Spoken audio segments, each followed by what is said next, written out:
Hi అండి, welcome to sweet home properties. Guntur Vijayawada హైవేలో కుప్పల ఊళ్ళో 3.25 ఎకర్స్ సేల్కి వచ్చిందండి. ఇది వచ్చేసి గుంటూరు టు విజయవాడ హైవే అండి, టోల్గేట్ దగ్గర, ఇది కాజా టోల్గేట్.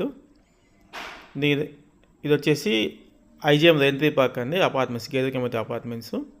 దీని పక్కనే దశావతారం టెంపుల్, దీని పక్కన జైన్ టెంపుల్ వస్తుంది. నాగార్జున వస్తు దీనికి ఆపోజిట్లో వస్తుందండి. ఇది వచ్చేసి రామకృష్ణ హౌసింగ్ అండి. ఇక్కడ నుంచి జస్ట్ 3 కిలోమీటర్స్ డిస్టెన్స్ అండి ఇది, ఈ సైటు. ఇది హైవే నుంచి 1 కిలోమీటర్ డిస్టెన్స్లో ఉంటుందండి. ఇది కల్వాయి టెంపుల్. ఇది మొత్తం 3.25 ఎకర్స్ అండి. మీకు కావాల్సింటే పక్కన 8 ఎకర్స్ కూడా ఇస్తారు. దీని ముందు వచ్చేసి 40 ఫీట్ రోడ్డు ఉంది, ఊరికి కూడా దగ్గరలో ఉంటుంది. ఇది లేఅవుట్స్కి వెంచర్స్కి చాలా బాగుంటుందండి. ఇప్పుడు మనం గూగుల్ మ్యాప్స్లో చూద్దామండి లొకేషన్. ఇది వచ్చేసి గుంటూరు టు విజయవాడ హైవే అండి. ఆ కనిపించే లొకేషన్ పాయింట్ సైట్ బ్లూ కలర్లో ఉన్నది హైవే. ఇది వచ్చేసి కల్వాయి టెంపుల్ అండి.